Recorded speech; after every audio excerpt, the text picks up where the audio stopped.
If you want to work for the BJP, then bring a BJP flag symbol here and put it on your chest.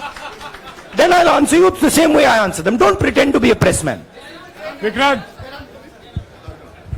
Rahul ji, हवा निकल गई। अदानी जी की shell companies हैं, उसमें 20,000 करोड़ रुपया किसी ने इन्वेस्ट किया। अदानी जी का पैसा नहीं है, अदानी जी का इंफ्रास्ट्रक्चर बिजनेस है, पैसा किसी और का है। सवाल यह है, ये जो 20,000 करोड़ रुपए हैं, ये किसके हैं? ये सवाल मैंने पूछा। सवाल पूछना मैं बंद नहीं करूंगा। नरेंद्र मोदी जी का अदानी के साथ क्या रिश्ता है और 20,000 करोड़ रुपए किसके हैं, मैं पूछता जाऊंगा। मुझे कोई डर नहीं लगता इन लोगों से। ये नरेंद्र मोदी जी और अदानी जी के रिश्ते का मामला है। 20,000 करोड़ रुपए जो अदानी जी को पता नहीं कहां से मिले, उसके बारे में मैं सवाल पूछ रहा हूं और उसका जवाब चाहिए। बीजेपी ध्यान को भड़काने की कोशिश करती है। कभी ओबीसी की बात करेगी, कभी विदेश की बात करेगी, कभी कुछ और बात करेगी, कभी डिस्क्वालिफिकेशन की बात करेगी, मगर सवाल यही है, 20,000 करोड़ रुपए, $3 बिलियन किसका था? जनता जानती है कि अदानी जी भ्रष्ट व्यक्ति है। अब जनता के माइंड में यह सवाल उठा है कि इस भ्रष्ट व्यक्ति को हिंदुस्तान का प्रधानमंत्री क्यों बचा रहा है। मैंने स्पीकर को डिटेल चिट्ठी लिखी, पॉइंट बाय पॉइंट, कि मैंने कहा कि एयरपोर्ट्स अदानी जी को रूल बदल के दिए गए हैं। ये लीजिए रूल की कॉपी जिसको बदला गया है। चिट्ठी लिखी, कोई फर्क नहीं पड़ा। आप देख रहे हैं देश लाइव, देश की आवाज। नमस्कार। मैंने आप सब से काफी बार बोला है कि हिंदुस्तान में लोकतंत्र पर आक्रमण हो रहा है और इसका हमको हर रोज नए नए उदाहरण मिल रहे हैं। सवाल मैंने एक ही पूछा था,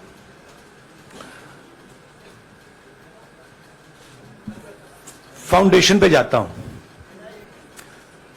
अदानी जी की शेल कंपनीज हैं,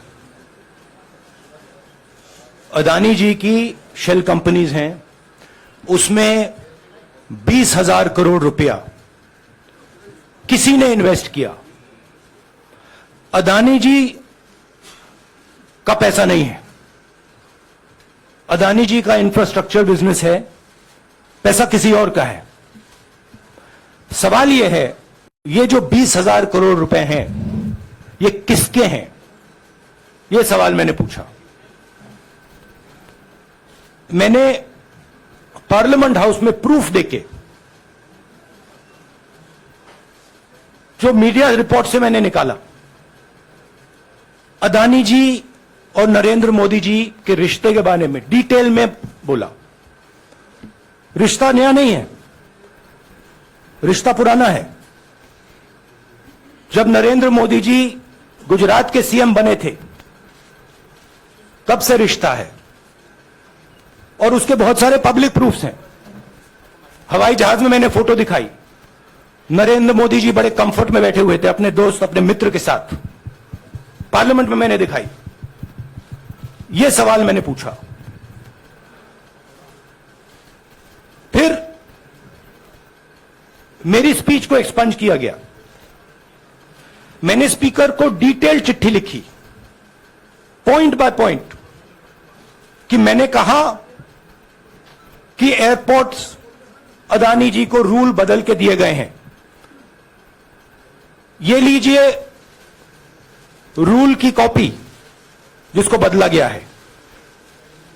चिट्ठी लिखी, कोई फर्क नहीं पड़ा। फिर मेरे बारे में मंत्रियों ने पार्लियामेंट में झूठ बोला कि मैंने विदेशी ताकतों से मदद मांगी। मैंने ऐसी कोई बात नहीं की है। मैंने कहा स्पीकर से मैंने जाके कहा, स्पीकर सर, पार्लियामेंट का नियम है कि अगर किसी मेंबर पर कोई एक्यूजेशन लगाता है तो उस मेंबर को जवाब देने का हक होता है। मैंने एक चिट्ठी लिखी, उस चिट्ठी का जवाब नहीं आया। दूसरी चिट्ठी लिखी, उस चिट्ठी का जवाब नहीं आया। फिर मैं स्पीकर के चेंबर में गया, मैंने स्पीकर सर से कहा, स्पीकर सर, ये कानून है, ये रूल है, इन्होंने झूठा आरोप लगाया है, मुझे आप बोलने क्यों नहीं दे रहे हैं? स्पीकर सर मुस्कुराते हैं, कहते मैं नहीं कर सकता। और फिर उसके बाद आपने सबने देखा क्या हुआ। सवाल पूछना मैं बंद नहीं करूंगा। नरेंद्र मोदी जी का अदानी के साथ क्या रिश्ता है और 20,000 करोड़ रुपए किसके हैं, मैं पूछता जाऊंगा। मुझे कोई डर नहीं लगता इन लोगों से। और अगर ये सोचें कि मुझे डिस्क्वालीफाई करके, धमका के, जेल में डाल के मुझे बंद कर सकते, नहीं, मेरी वो हिस्ट्री नहीं है। मैं हिंदुस्तान के लोकतंत्र के लिए लड़ रहा हूं और मैं हिंदुस्तान के लोकतंत्र के लिए लड़ता रहूंगा। किसी चीज से नहीं डरता हूं, यह सच्चाई है। अब आप सवाल पूछिए। आप शहीदों के परिवार से आते हैं, आपकी दादी भी डिस्क्वालीफाई हुई, जनता के बीच गई, आप सत्ता में वापस आए। आज के दौर में राहुल गांधी भी डिस्क्वालीफाई हो गए हैं क्योंकि तमाम आपने इश्यूज को उठाया, चीन के इश्यूज को उठाया। क्या राहुल गांधी भी जनता के बीच में जाएंगे और वही वापसी फिर से करेंगे? राहुल गांधी भारत जोड़ो यात्रा में 4.5 महीने जनता के बीच में रहेंगे और वो मेरा काम है, वो मैं करता जाऊंगा। हाँ जी, अनवर। आज के हिंदुस्तान में जो पहले राजनीतिक पार्टियों को सपोर्ट मिलती थी, मीडिया से मिलती थी, बाकी इंस्टीट्यूशन से मिलती थी, वो नहीं मिलती है। तो ऑपोजिशन की पार्टीज को एक ही रास्ता है, जनता के बीच में जाने का। हाँ जी, अनवर। सर, भारतीय जनता पार्टी ने आप पर ओबीसी समुदाय के अपमान का आरोप लगाया है, इस पर आप क्या जवाब देना चाहेंगे भारतीय जनता पार्टी को? मैं पिछले भारत जोड़ो यात्रा में, आप मेरी कोई भी स्पीच देख लीजिए, मैं वहां कह रहा हूं सब समाज एक हैं, सबको एक साथ चलना चाहिए, भाईचारा होना चाहिए, नफरत नहीं होनी चाहिए, हिंसा नहीं होनी चाहिए। तो मेरी पोजीशन बिल्कुल क्लियर है। ये ओबीसी का मामला नहीं है, ये नरेंद्र मोदी जी और अदानी जी के रिश्ते का मामला है। 20,000 करोड़ रुपए जो अदानी जी को पता नहीं कहां से मिले, उसके बारे में मैं सवाल पूछ रहा हूं और उसका जवाब चाहिए। बीजेपी ध्यान को भड़काने की कोशिश करती है, कभी ओबीसी की बात करेगी, कभी विदेश की बात करेगी, कभी कुछ और बात करेगी, कभी डिस्क्वालिफिकेशन की बात करेगी, मगर सवाल यही है 20,000 करोड़ रुपए, $3 बिलियन किसका था? संजय मिश्रा। और वो अदानी का पैसा नहीं हो सकता। संजय मिश्रा।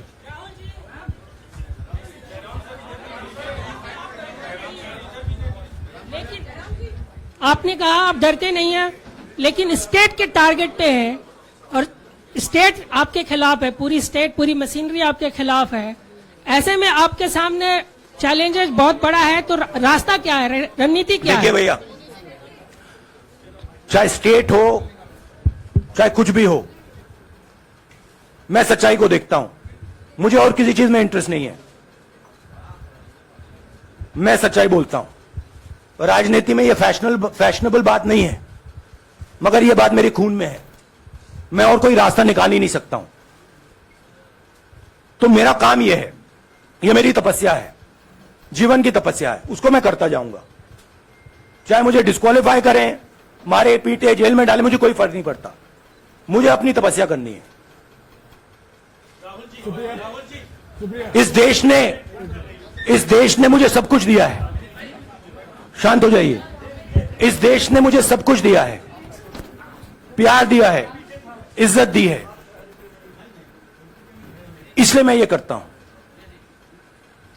हाँ, Supriya. Sir, Rahul sir, BJP के जो लीडर्स आप पे अटैक कर रहे हैं उस पर आप क्या कहेंगे? और इसके अलावा वायनाड, वहां पर जब से खबर गई है वहां पे लोग बहुत डिसबिलीफ में हैं, प्रोटेस्ट भी इरप्ट हो रहा है, आप अपनी कॉन्स्टिट्यूएंसी के लोगों को क्या कहना चाहेंगे? नहीं, मैंने सोचा है कि मैं अपनी, देखिए मैंने कॉन्स्टिट्यूएंसी में भी बोला कि वायनाड के लोगों के साथ मेरा पारिवारिक रिश्ता है, फैमिली प्यार का रिश्ता है। तो मैंने सोचा कि मैं वायनाड के लोगों के लिए अपनी एक चिट्ठी लिखूं उनके लिए कि मेरे दिल में उनके लिए क्या है, तो वो तो मैं रिजॉल्व कर दूंगा। उनका, देखिए बीजेपी के नेताओं का काम यही है। देखिए वो सब नरेंद्र मोदी जी से डरते हैं, कारण आप जानते हो। नरेंद्र मोदी जी ने कहा कि देखिए ध्यान हटाना है। वो सब जानते हैं अदानी जी और नरेंद्र मोदी जी का रिश्ता, सारे के सारे जानते हैं क्या रिश्ता है, सब जानते हैं, मगर डरते हैं। तो अगर नरेंद्र मोदी जी ने उनसे कहा कि भैया ध्यान उधर करो, ध्यान उधर करेंगे। मगर सवाल यही है 20,000 करोड़ रुपए किसका है? हाँ जैनेंद्र राहुल जी पूरी कांग्रेस पार्टी, सर पूरी कांग्रेस पार्टी ये कह रही है कि आप चाहे वो गुजरात की कोर्ट ने आपको सजा सुनाई या आपका निलंबन हुआ, ये सब कुछ केंद्र सरकार प्रधानमंत्री के इशारे पर हो रहा है। लेकिन बीजेपी कह रही है कि कानून ने अपना काम किया है। तो जो ये दलील है कि कानून ने आपको सजा दी है और उसी की वजह से आपका निलंबन भी हुआ है, इस पर आप क्या कहेंगे? देखिए लीगल मैटर है, पर ये हुआ है। लीगल मैटर है। मैं हिंदुस्तान के लीगल सिस्टम को रिस्पेक्ट करता हूं। मैं लीगल मैटर पे इस प्रेस कॉन्फ्रेंस में बात नहीं करना चाहता हूं। हाँ संजीव, अगर आपके लीगल सवाल होंगे तो आप हमारी लीगल टीम से पूछ लीजिए। संजीव 1 मिनट। संजीव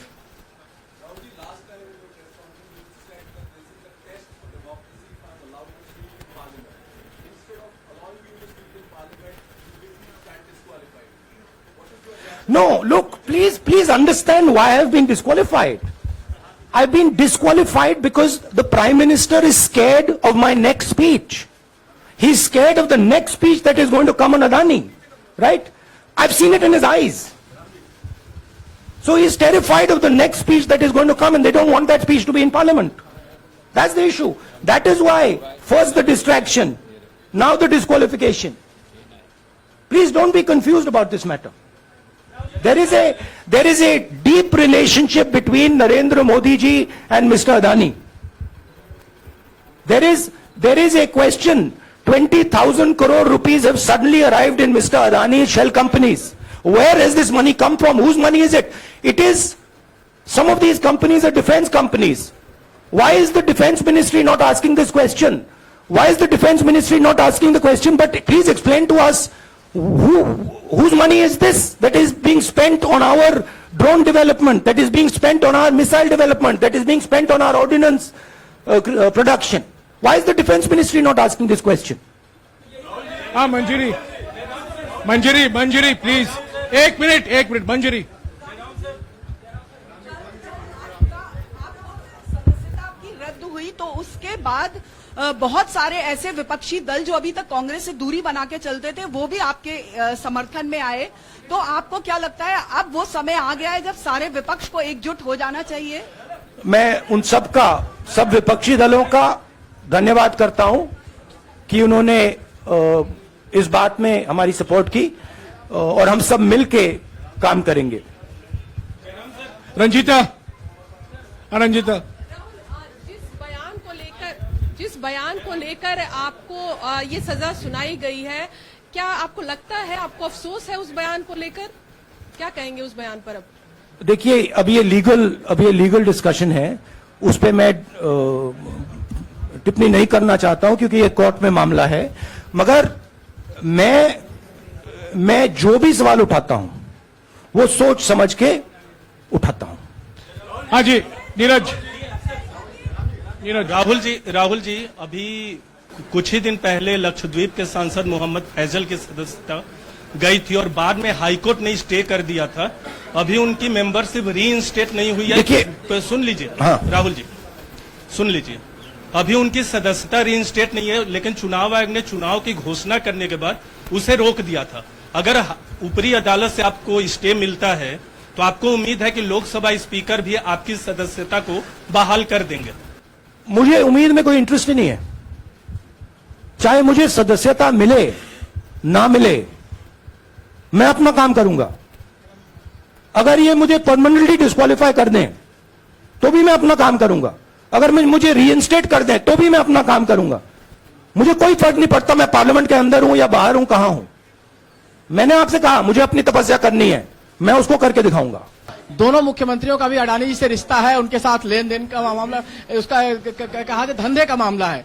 लेकिन क्या धंधे का मामला क्या बात कर रहे हैं? ये धंधा रोकेंगे ये लोग? जिनके पास जो भी स्टेट का उनके साथ नाता है, जो भी बिजनेस चल रहा है, वो बिजनेस रोका जाएगा क्या? देखिए, सिंपल सी बात है, आप डिस्ट्रैक्ट करने की कोशिश मत कीजिए। 20,000 करोड़ रुपए अदानी जी की शेल कंपनीज में कहां से आए? आप इंक्वायरी कीजिए।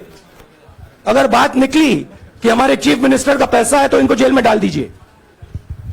अगर बात निकली तो किसी और का पैसा है तो उसको जेल में डालिए। हाँ Siddharth sir, Rahul sir, please Rahul madam sir. 1 minute. Madam आप लोकतंत्र को समझिए। ये जो पैनिक रिएक्शन इन्होंने किया है नरेंद्र मोदी जी ने, इससे सबसे ज्यादा फायदा मिलेगा विपक्ष को। ये इन्होंने हमें हथियार पकड़ा दिया है। ये आप बात समझिए। ये मोदी जी पैनिक में आ गए कि बात निकल जाएगी, ये 20,000 करोड़ रुपए किसके हैं, डर गए, घबरा गए। इन्होंने पूरा सीक्वेंस शुरू कर दिया।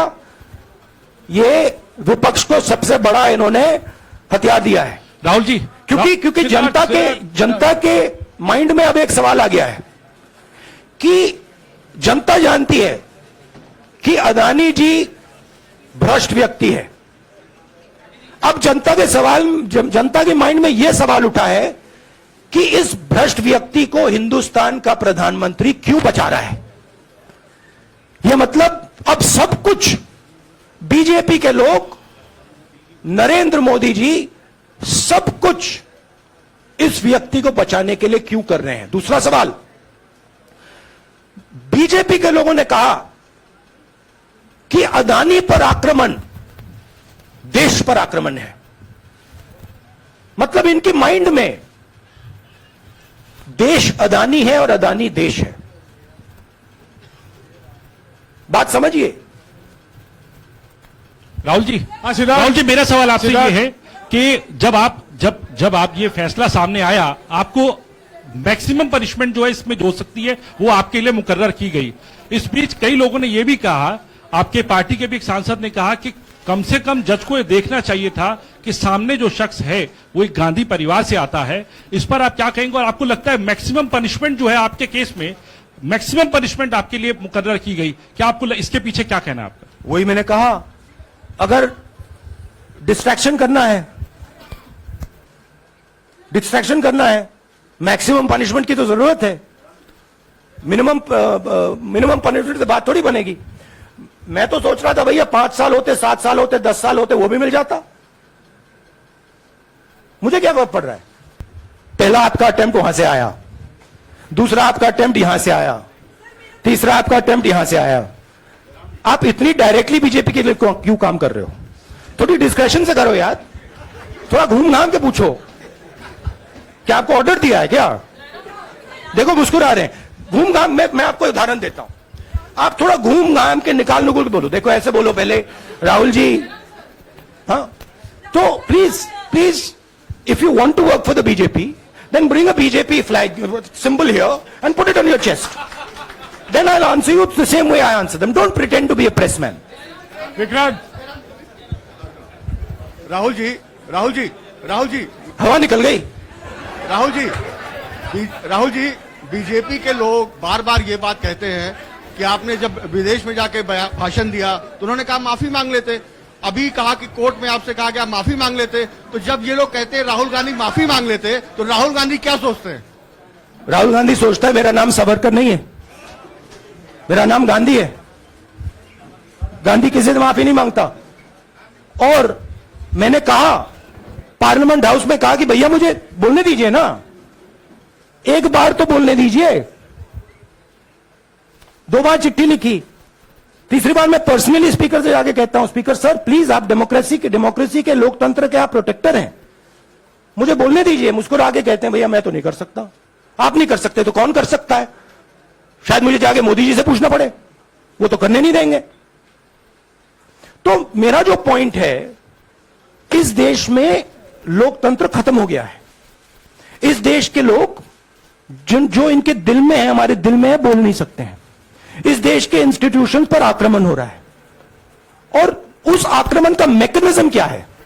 उस आक्रमण का मैकेनिज्म नरेंद्र मोदी जी और अदानी जी का रिश्ता है, वो फाउंडेशन है। मैं नरेंद्र मोदी जी पर सवाल नहीं पूछ रहा हूं, मैं अदानी जी पे सवाल पूछ रहा हूं। बीजेपी अदानी जी को क्यों प्रोटेक्ट कर रही है? आप नरेंद्र मोदी जी को प्रोटेक्ट कीजिए। मैं अदानी जी पे पूछ रहा हूं, आप अदानी जी को क्यों प्रोटेक्ट कर रहे हो? आप इसलिए अदानी जी को प्रोटेक्ट कर रहे हो क्योंकि आप ही अदानी हो।